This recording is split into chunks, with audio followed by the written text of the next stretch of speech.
every Overwatch hero from easiest to hardest, let's get into it. In F tier, I have Moira. I'm going to keep this one short, but the only thing that requires skill are aggressive fades and coalescence, and knowing when to flank and be a TikTok Moira. That's it. In E tier, I have Torbjorn to begin with. The only difficult part of his kit is consistently landing rivet shots and maybe using your Molten Core creatively. Aside from that, the rest of Torb's kit is self-explanatory. Turret a flank or an angle, overload defensively or aggressively, and spam M1. Before I continue, I have a new third channel where I post my coaching VODs, so you yourself can decide whether you want to get coaching, which you can get in the description. After Torb, I have Reaper. The only difficulty with Reaper comes from his flanking playstyle and his timing, similar to Moira. It can be very easy to feed on Reaper, and against certain comps, playing Reaper can be quite hard to pull off, but generally speaking, he's a pretty easy hero to play. After Reaper, I have Hog. Hog is actually tough to play now because he can't one-shot anymore, but that's just because he's bad. I don't think his skill cap is very high, because all you need to do is look for a hook and maybe soft flank in the mid-fights. Maybe he'll get more complexity to his kits in Season 7. Next up, I have Bastion. I think his reworked ultimate has reduced his skill ceiling unfortunately, but his grenade does add some skill back to his kit when trying to land it consistently. Bastion is a very cyclical hero and isn't hard to get your head around or master when compared to the rest of the cast. Lastly, in the E tier, I have Mercy. Mechanically, of course, she's one of the easiest heroes in the game, but it's her movement that raises her skill ceiling drastically. I still think in most cases where you play Mercy, your gameplay isn't going to be the most intensive thing ever, and there are more difficult heroes than her. Next up in D tier, I have Orisa. Orisa's rework mainly addressed her issue of being too boring, but the rework didn't really add any major complexity to her kits. The main element raising her skill cap is her javelin, and for those who keep up with the Overwatch League, if you've seen Shock's most recent game, you'll know how good jumping was at the Orisa. The Terror Surge? Oh! Dude, this Orisa's going fucking crazy! Dude, Jumpin' is going sicko mode! He's going sicko mode on the Orisa! There's no way! Oh, dude, he did so much! Holy fuck!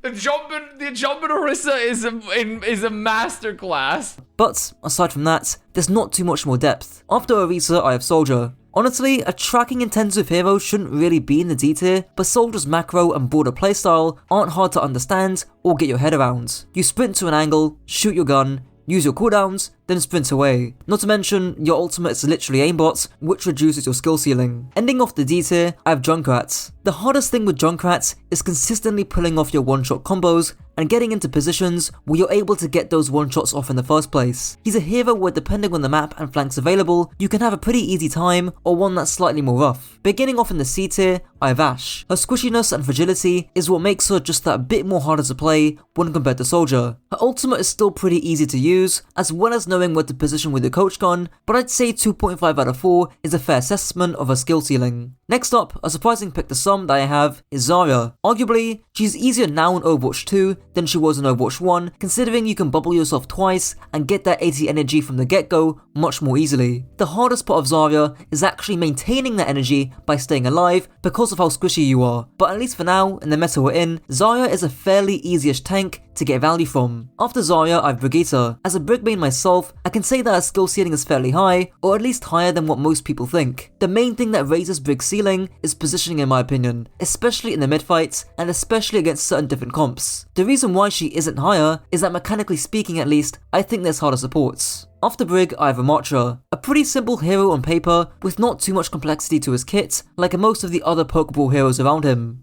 The key thing is timing, target priority, and block usage in your Nemesis form. Getting a good Vortex is also key too, to help maximize your Nemesis form cycles. But there really isn't anything too mechanical regarding Ramattra. The penultimate hero in the C tier is Junker Queen. Honestly, Queen isn't that complicated either. The biggest thing that differentiates top queens in my opinion is your knife accuracy. A lot of queens just randomly toss out their knives without much thought, but you really need to be treating your knife like a hog hook. Aside from that, there's not too much else to a skill cap. Finishing off the C tier, I have a potentially controversial pick, being Hanzo. I swear down, half the time Hanzo players get headshots, it's because of luck. His kit isn't particularly hard to figure out, just use your Sonic Arrow on flanks and use Storm Arrow after your first shot, and wall climb to different high grounds, but it's his mechanical skill ceiling that arguably justifies Hanzo being even higher. Entering the B tier, I have Cassidy. It's his flexibility in a number of different compositions and how important landing each shot is that drags Cassidy into the B tier. Compared to someone like Hanzo, Soldier or Ashe, his ultimate is also slightly more difficult to use too. After Cassidy, I have Symmetra. Symmetra's main source of skill ceiling is derived from her teleports. There's easily a dozen different uses with this thing, and knowing which one to do where,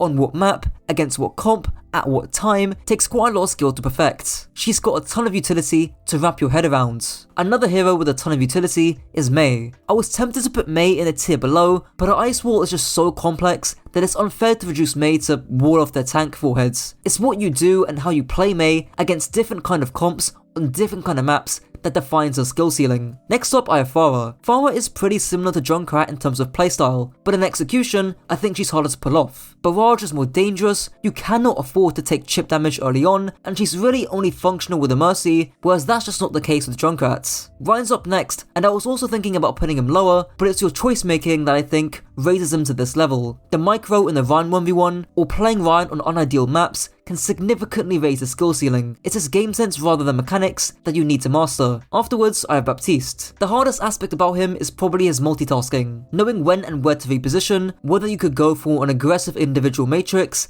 and making sure you min-max the value from your gun. It's just that there's not one specific part of Bap's kit that's excessively difficult. After Bap, I have Sigma. Landing your hyperspheres can seem trickier than it appears on the surface, as well as mastering your positioning by maintaining your distance. Again though, I just feel there's other tanks who have a higher game sense ceiling, or they're more complex playstyle wise. After Sigma, I have Doomfist. I feel that Doom's skill cap was certainly reduced going from Overwatch 1 to Overwatch 2, but especially considering that Doom isn't particularly strong right now, seeing how surgical Doom players are with his movement, and how you need to land shots with this hero, that all solidifies Doomfist a B tier spot. Next up, I have Echo. Echo's recent buff to her duplicate actually increases her skill ceiling. It means that you need to spot opportunities where you can go more aggressive, and also making sure that you seize the opportunity by actually charging up the ultimate. Echo also requires strict cover usage and timing to get the most out of her burst damage abilities. The penultimate hero that I have in the B tier is Lifeweaver. Now it's tough to say how high his skill cap really is, because he is just a trash hero, but only the best players are going to maximize the utility that he has to offer, as well as knowing when to be offensive with the character when his gun gets buffed hopefully. His life grip in particular is going to be complex to use as well. And ending off the B tier,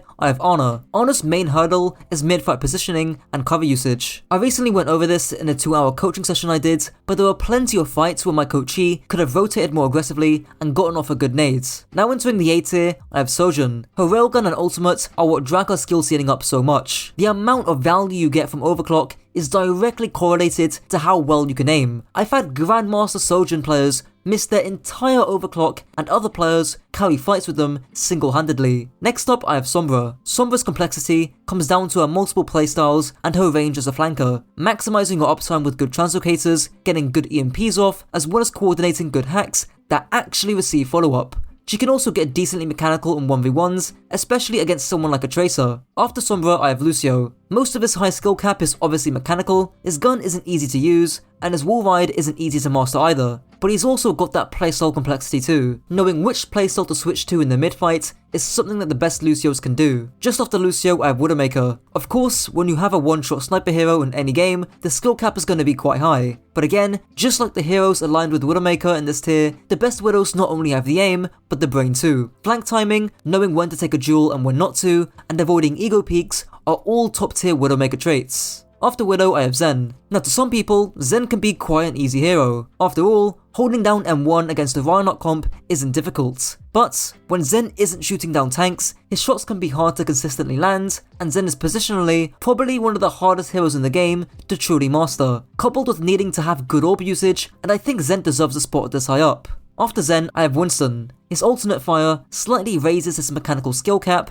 even if his primary fire isn't that mechanically demanding. It's Winston's game sense that really defines his placement here, and you're seeing it in the Overwatch League with great Winstons like Fearless, and mediocre ones like Fletter or Kaluge. Not to mention, his ultimate is pretty mechanically demanding. After Winston, I have Ball. Ball's placement here is obvious. The mechanics and movement are unlike any other hero in the game, alongside needing the skill to track up close. Paired with his complex playstyle, and he easily reaches the top end of the A tier. The second to last DPS I have in this video is Genji. His weapon needs mechanics, his ultimate is very mechanically demanding, especially when used dry, and it's his surgical nature that drags Genji up this high. In other words, knowing what your escapes are, and carefully toning your aggression even when you're just poking. Ending off the A tier, I have Kiriko. It's really threading the needle with her positioning that gets Kiriko up this high, as well as managing to land those kunai headshots that put Kiriko's skill cap so high. I was tempted to put her into S tier, but her playstyle